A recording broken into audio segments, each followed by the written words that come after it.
this is the time that you start getting really excited. When your freight rocks up, you're going to get a couple of boxes.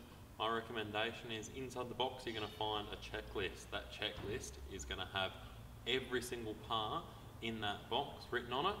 Go through with a pen, tick it all off, because now is the time to find out whether you've got all the parts, not when you've got halfway through the conversion and you go, oh shit, I'm missing this, I'm missing that.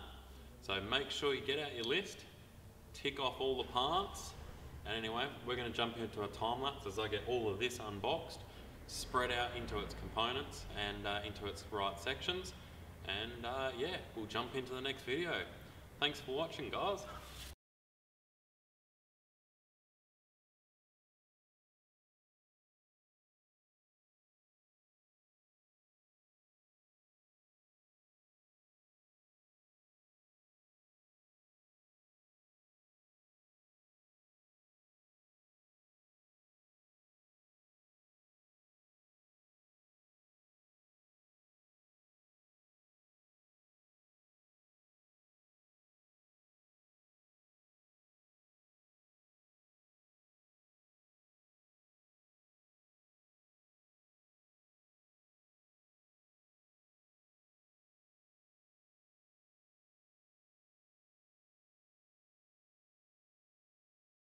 As you can see, guys, we've got all the parts laid out. Now I've got them broken into sections. I know what's going to be used during the conversion and what points we need to put them into. So the next thing we're going to do is we're going to roll the motor over here and we're going to get started putting pieces onto that, get that all ready to go. Anyway, you guys can sit back, I'll drag the motor over and we'll get started on it. One of the major things that I've found that people have issues with on LS's is rear mains leaking and sumps leaking. We always recommend going through and re-gasketing the whole motor. So new rear main seal and cover plate, it comes in as assembly. Look, we only use genuine when it comes to that. All the other ones were found leak. We also put new rocker cover gaskets on a new front seal, a new front gasket, and obviously the Mark sump comes with a new sump gasket. This motor here also had a 262 cam in it from VCM Performance. It's actually had the whole upgrade kit, so new push rods, single coil valve springs, and it's also had the dual row timing chain and a Melling high volume oil pump. So that's our sort of little bit of a combination that works really well. Haven't had any issues with it so far. So anyway, one of the other things I've found is people have all these big issues with sump gasket sealing on LS's. 9 times out of 10 it comes down to these 4 corners in the motor, they aren't aligned. So you want to be able to run your finger over them and find that they're not catching and that they're all nice and smooth.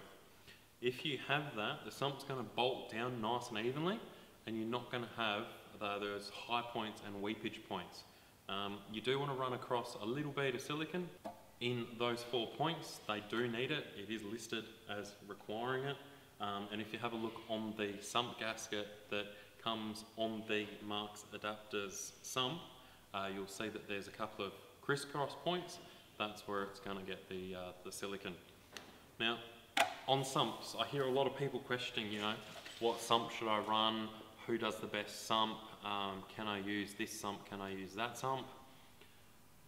We aren't sponsored by Mark's for this video, so Mark's 4-wheel drive adapters aren't sponsoring this video, but I can tell you right now, they're the only option for sumps that you are guaranteed not to have issues with, and you are going to order and have it come straight to you without any problems. With gasket surfaces, you always want to make sure that you can get them as clean as possible, so either a bit of degreaser or a bit of brake clean on rag, and you know, if you need to run the razor blade over it, just scrape it at a 90-degree angle to the piece so that you remove any silicones and such. You want to have those surfaces really nice and clean so that the gasket can bite in as well as it can. We've already got the new windage tray on. When you go and bolt the windage tray on, you don't need to put all the bolts in. This bolt here and this bolt here both stay out, as they also support the new pickup tube that is supplied from Marks. If you're running an aftermarket oil pump, make sure that you thoroughly inspect the end of the pickup tube so you know which O-ring to use. Yeah, a couple of different pumps give different O-rings. They're just a different thickness. They squish down differently, so you want to make sure you've got the right one of those. So I'm going to grab the pickup. We're going to go ahead and bolt that down, and yeah, then we'll do a final bit of a clean up with some brake clean, because get our hands all nice and perfectly clean, and we'll bolt that sump on, flip the motor back over, and yeah. Oh, and on another note, you'll see that the windage tray has this cutout here. Don't forget that you need to knock out the little plug that sits in here. It's just like a tiny little Welsh plug, because otherwise you're not going to be able to fit your dipstick, as the original dipstick for the LS1 is mounted in the sump. So I'm going to quickly go and grab a punch while I remember. Don't forget, everyone does, and knock that out.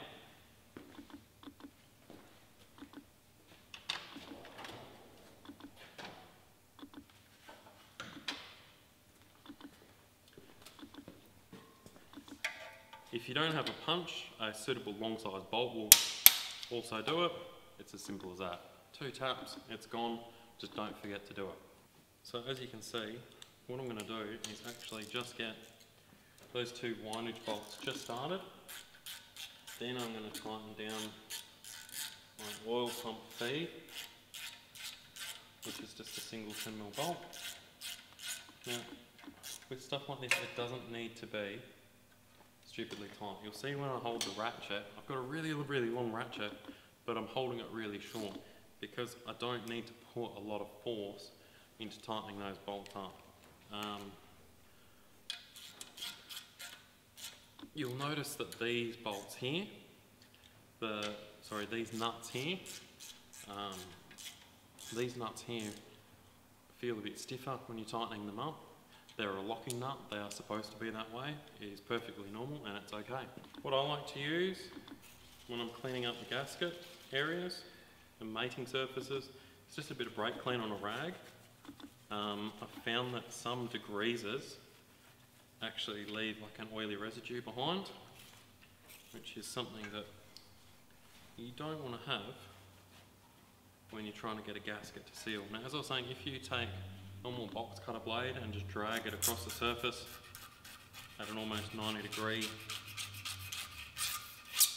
other than it making a lovely noise, it quickly and cleanly removes any problematic areas that you have. And the beauty of it is it doesn't dig in, so you don't have the issue of gouging your surface at all. Alright, as you can see, that's nice and clean now. When you order the truck sump, when you order the rear hump sump from Marks, it comes with all new bolts. Now these are ones that we're going to grab the torque wrench for and just torque them down, as they have a correct torque setting, and you're dealing with a gasket. Right, so just before we go and put the sump on, just remember, I've got to knock that little plug out, otherwise you're not going to be able to get the dipstick in. So, plonk, down she goes, and this is where we can see that really nice job that Marks do on their sumps.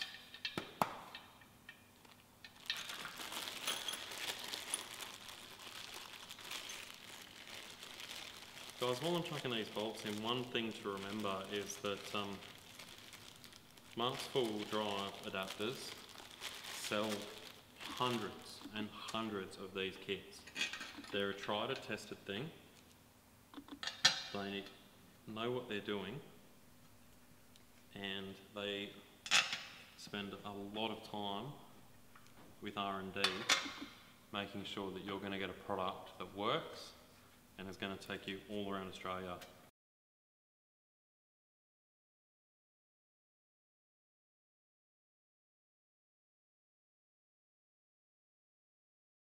once you've got your sump on, you want to make sure that you're torquing your sump bolts to spec. Now, you want to be running the bigger M8 bolts up to 25 Newton meters. Now, it is worth torquing these bolts up because it's going to give you the best chance at a leak-free sump. So look at that, you wouldn't have even known that was loose.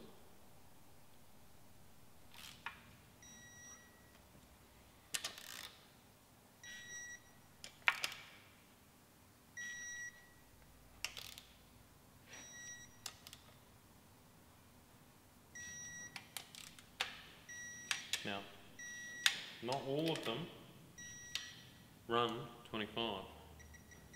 These smaller ones run 15.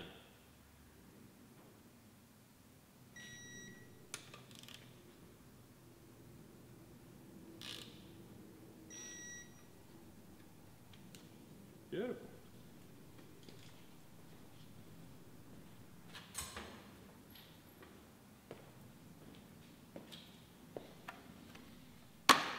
Oil filter. Truck sumps run AZ663. While it's upside down, might as well fit it on. Some people say you need to put oil in them, some people say you need to prime them, yada yada yada. We're actually going to prime the engine once it's in the car. We're going to pull the plugs out and give it a crank over with a proper oil pressure gauge on there to ensure that it has got oil pressure on startup. So yes, a little bit of oil around the seal, and we're going to go ahead and screw him down. Just make sure that your mating surface is nice and clean while that happens. So on the passenger side of the engine, you're going to need bracket MFC 20385. That's this bracket. And you're going to head and bolt it up to the 4 mounting holes that are in the block. So this side takes this mount. This is of course the driver's side of the engine. And it bolts up to the 4 bolt holes in the side of the block. You're going to be using a spring washer, a flat washer, and one of these short bolts. Now, you don't use the flanged bolts on these brackets. The flanged bolts are for the clutch cover plate, which will be fitting shortly. Now, keep in mind that we aren't fitting the engine mounts to the engine like you would with most cars when you're doing an engine swap. We are going to be fitting those, well actually you would have seen it by now. We're going to be having those already fitted to the engine. Now sometimes you can't get the socket or spanner in, sometimes you can.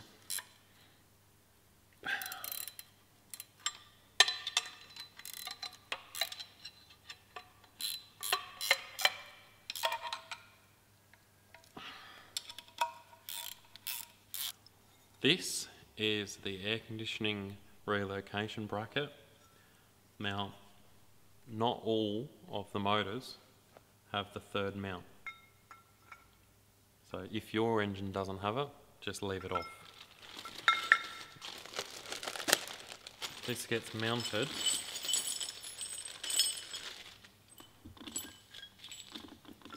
with the countersunk bolts.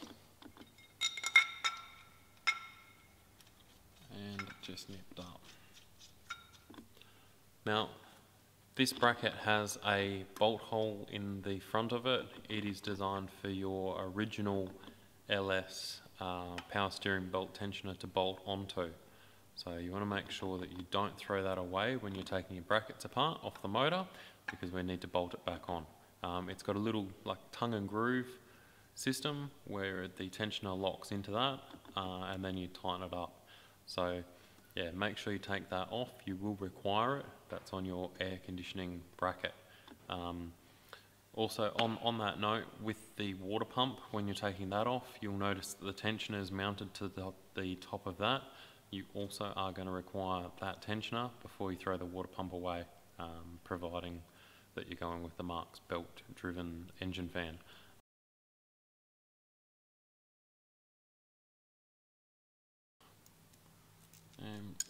This bracket simply bolts on here, like so, and can be done up.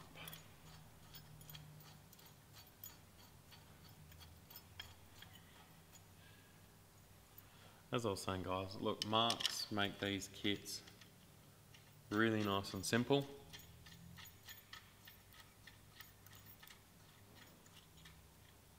They're a great bit of gear. As you can see, not much movement. Just nip him up.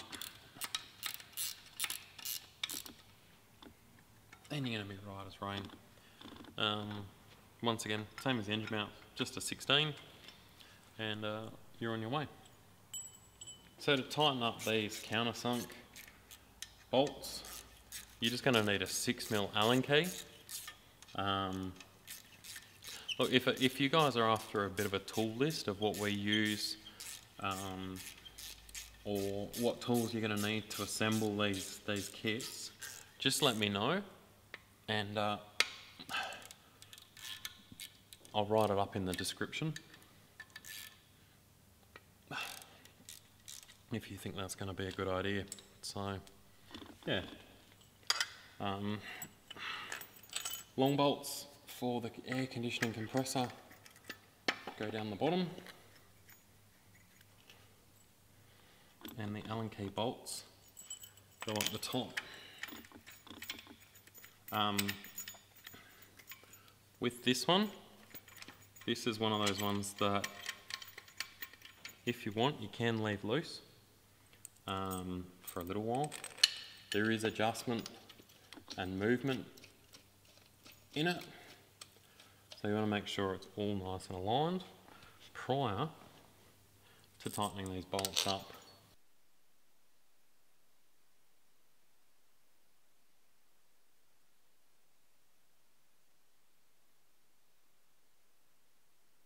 So inside the alternator mounting kit, you're going to find that you've got a variety of bolts. The first of which go into this bracket. They're the short ones, and they just slide on in.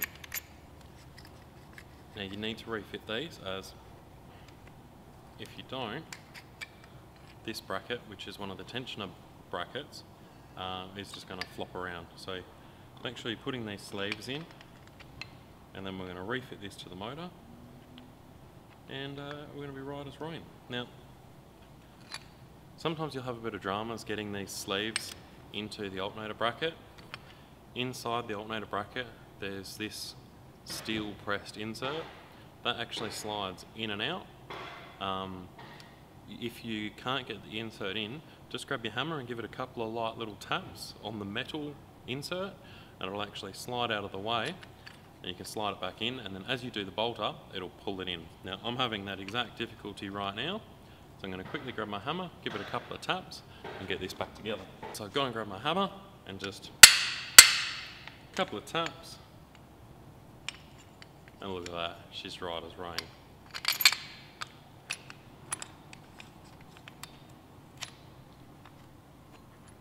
And this bracket is now ready to bolt back on to the side of the block. Now you do have to take this bracket off to fit your water pump. Well, you don't have to, but it makes things a lot easier. Just grab a 15mm and tighten your bolts back up.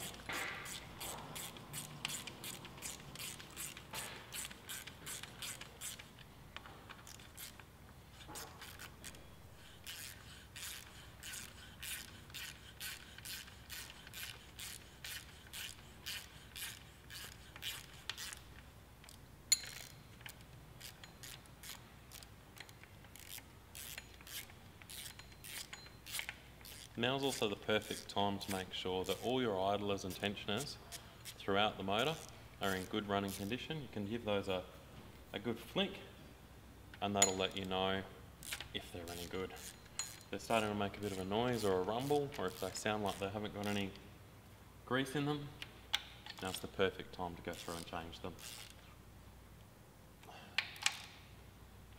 So that's all done back up, and yeah, we'll get on to fitting the alternator relocation bracket. And yeah, now on our power steering pump, we're going to remove the top bolt. You can gain access to this through the holes in the actual power steering pump itself. And out that comes. You then want to find your countersunk bolt and bracket with the tang on it. And this bracket is just going to go around the motor into the hole in the block. Okay, then I'm going to take your alternator and your other remaining bracket and just slide the bolts through. You're using the 200mm long bolts. Then you're taking the two 25mm spacers, slotting those onto the back, and grab your two nuts.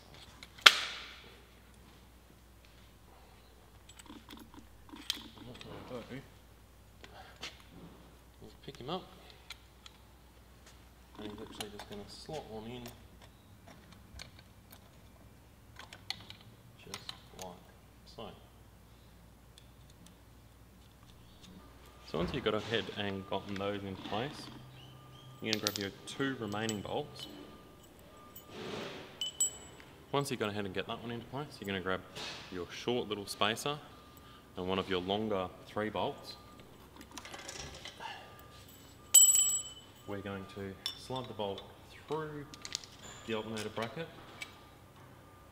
through our spacer,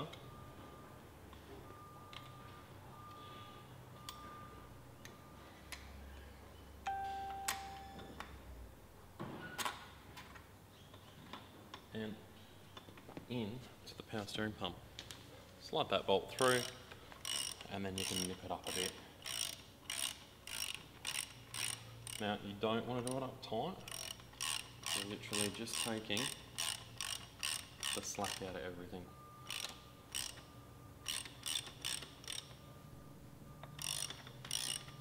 As you can see, there's got a fair way to go. That's what we're there. Now, that's where these two spacers come into play. You are going to slide them into the bracket, just like so.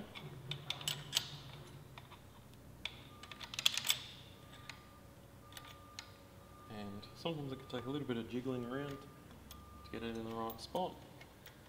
Once it's in the right spot, you'll feel it start to grab and pull in.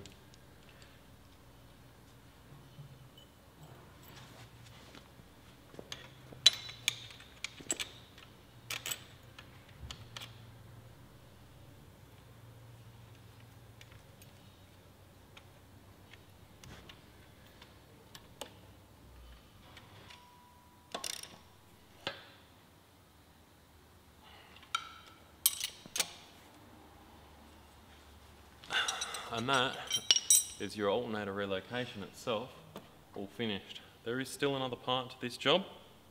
What we're going to be doing is taking this bracket, which holds the power steering reservoir.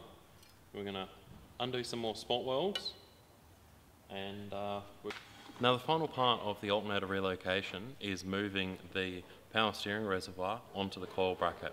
Now, I like to prep the bracket itself, get the spot welds out, which I'll chuck a photo up of right now. And yeah, prep the spot welds, get those cut out, clean up the bracket, get that mounted onto the Marks adapters bracket, but I don't mount it until it's in the car. The main reason for that is it makes getting those extractors, once the engine's in the car, heaps easier. So that pretty much wraps up the prep work for the engine accessories sides of things. You can go ahead and put on your fan belt now if you'd like to. I'll do a quick rundown of the routing of that belt now, However, you can also find that inside your Mark's full drive adapter instructions. We're going to go ahead and get the engine off of our engine stand now, and then we'll look at getting the flywheel bolted up, as well as mounting the spigot bearing and the actual clutch plate itself. I'll show you a few tricks when it comes time to aligning up that clutch, and yeah, that'll pretty much wrap up motor prep. You're also going to want to go ahead and bolt up your belt tensioner now.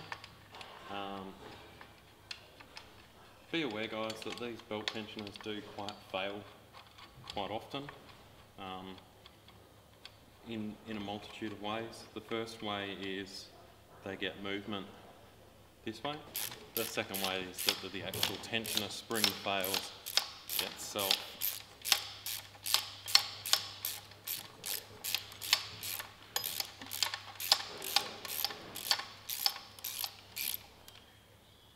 Or belt routing, I should say. Around the bottom of the water pump, up to the alternator, down, around our pulley, and up to our tensioner. With the belt run, that pretty much wraps up all of the bolt-ons that we can do while it's on the engine stand. We're going to go ahead and get it off the engine stand now, and we're going to start prepping the flywheel, as well as getting the spigot bearing mounted, and I'm going to show you a trick when it comes time to aligning your clutch. Alright guys, so as you can see, I've gotten the motor off the engine stand. I've still got it supported by the chain, and we're going to fit the spigot bearing adapter into the motor. Now there's two ways obviously that you can put this in, but you want to make sure that your chamfered edge faces you when you put it in. You don't have to belt this thing in. Once you have it in the right position,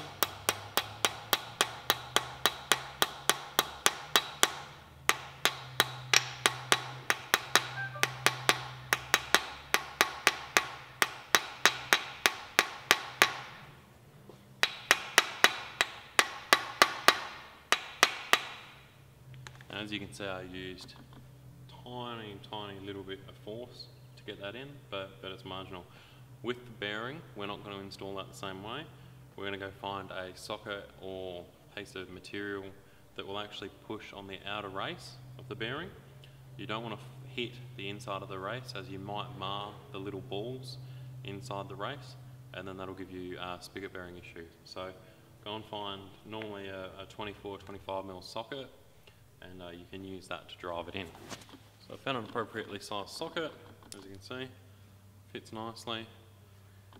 So we're going to use our little tapered section, hold it in, and we are just going to give it a couple of taps.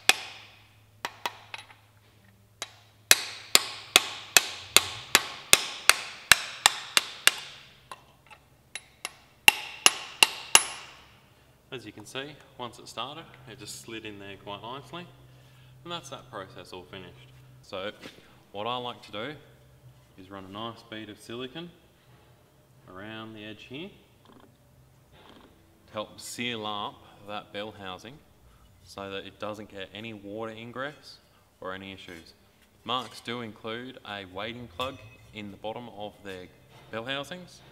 That's what that plug is for. So yeah, keep that in mind if you're doing a deep water crossing and you stall the car and you suspect that, you know, it may have got water ingress in there. Just remember to take that out, because if you don't take that out and you have sealed up the bell housing, there's no spots for the water to get out. So yeah, just keep that in mind. This is one of the few times that it's actually okay to go a little bit liberal with the silicone. I'm not talking silly, I'm just talking, you know, a nice little bead that is gonna keep everything all nice and clean. I don't recommend putting it too close to your holes. The silicone will naturally spread anyway.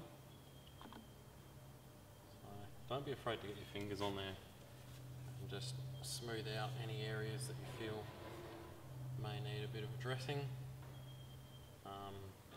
Keep in mind that any silicone you get in the holes is going to make getting those bolts really, really hard to start.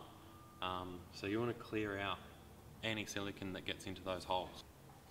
Now we've got that siliconed up, we can grab our backing plate, locate it over the holes, and just with a hammer you just want to gently seat it over the dowels.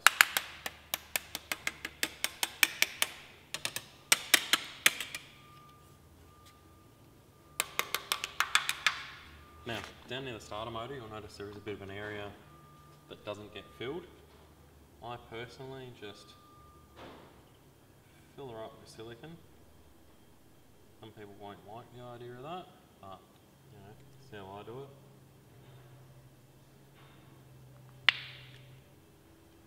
Smooth it out, nice and tidy. And then that way, you know,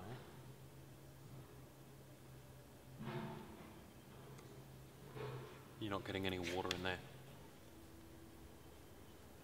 As you're well aware by now, the flywheel does have quite a lot of weight to it. So you want to be careful that when you're putting it on, be aware that your fingers are going to be underneath it. I've happened to drop a couple of flywheels on my fingers in the past, and it isn't a pleasant experience. With alignment, you'll notice that there's a dowel hole. So get that in. Now with these bolts, you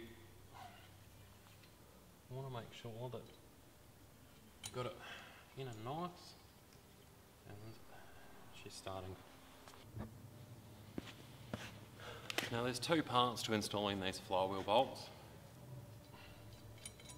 The first part is you need to take some ARP lubricant, just put a little bit under the head, grab some Loctite, apply that down the threads, and then that bolt can go in. A nice easy way to ensure that you're getting good torque without twisting your motor is to take a pry bar and actually wedge it underneath the flywheel into the actual teeth of the flywheel.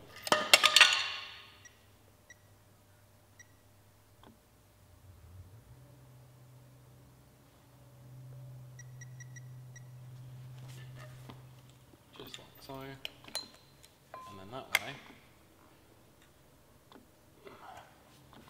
you're going to have that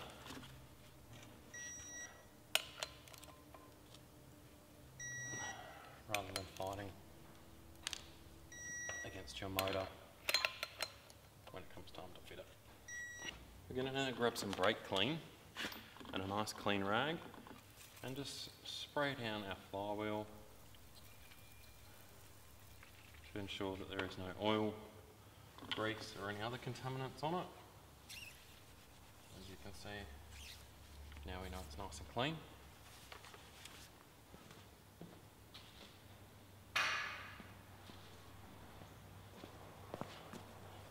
And we're going to do the same process with the clutch plate.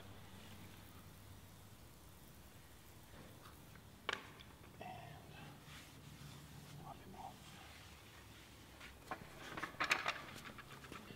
Now, big trick with this one, take your new input shaft, slide him in and use them as your clutch aligning tool. That way, you know you're going to have an exact fit every. These 6 flanched head bolts are the ones that we're going to be using to hold our cover plate on. So we just align them with the dowels and give them a good tap. Once again, a little bit of Loctite. Don't go overboard with it.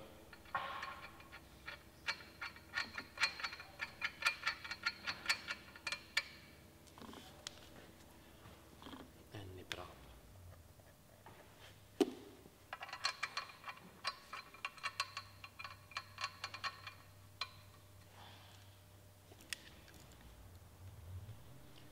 The heads on these bolts are a 15mm.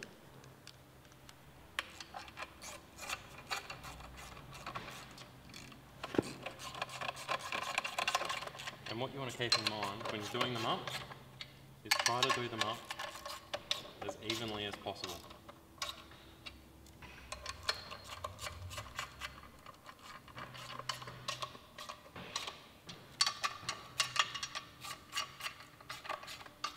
Once you've gotten the plate started, just check that you can move your input shaft in and out, as this ensures good clutch alignment.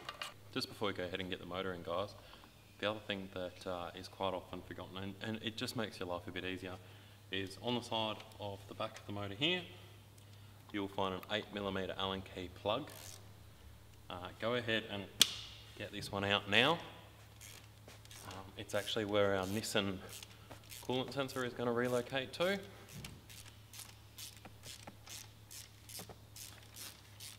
And by removing it now, it's going to make your life a bit easier. So just like that, guys, that's the motor prep all wrapped up.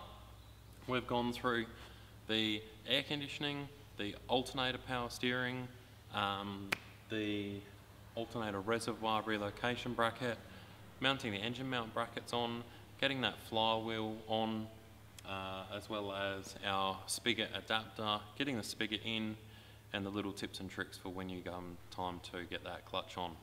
I hope you enjoyed this video, guys. Don't forget to like the video and subscribe if you want to see more content. I'm open to suggestions on anything that you guys would like to see in regards to workshop tours or things like that. Keep in mind, I'd love some feedback. Yeah. Anything else we can do to help, just let us know. Talk soon, guys.